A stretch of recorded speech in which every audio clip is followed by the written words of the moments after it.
लोकशाहीचा बुलंद आवाज, रिपब्लिकन वार्ता, महाराष्ट्र. दोंड्याच्या महिन्यात पैठण येथे आगळेवेगळे धार्मिक उत्सव साजरे. एकादशी पर्वावर पैठण येथील नाथ समाधीचे हजारो भाविकांनी घेतले दर्शन. बातमी पैठण येथून.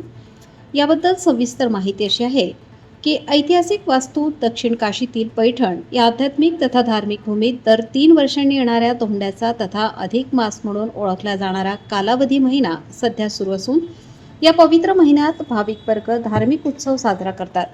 जप, तप, ध्यान करून भगवंतांचे चिंतन करणे, प्रवचने, कीर्तने आयोजित करून भगवंताचे नामस्मरण करणे, सामूहिक ग्रंथांचे वाचन करणे, चूकभुलीने एखादे कृत्य घडणे त्यातून मुक्तता मिळवण्यासाठी गोदावरीत स्नान करणे, पुरोहितांकडून कुटुंबात सुख समाधान लाभावे म्हणून विधी करून घेणे आदी उपक्रम भाविक राबवतात.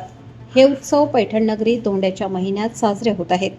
अधिक मास महिन्यातील एकादशीला फार महत्त्व असते. त्यामुळे दिनांक 27 मे बुधवारी भल्या पहाटेपासून मराठवाड्याच्या कानाकोपऱ्यातून भाविकांनी गोदावरी स्नान करून नाथ समाधीचे दर्शन घेऊन शहरातील मंदिरातील देवदेवतांचे दर्शन घेतले. प्रखर ऊन असतानाही भाविक पैठण येथे दर्शनासाठी आले व लगेच परतले. शहरातील मठ मंदिरातून दोंड्याची एकादशी भक्तिमय वातावरणात साजरी करण्यात आली.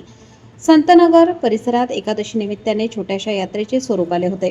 दोंड्याच्या महिना पर्वावर पैठण येथे आगळेवेगळे धार्मिक उत्सव साजरे केले जातात. रिपब्लिकन वार्ता महाराष्ट्र न्यूजसाठी पैठण प्रतिनिधी राहुल गिरे, Chhatrapati Sambhajinagar. Subscribe now and press the bell icon. Never miss an update.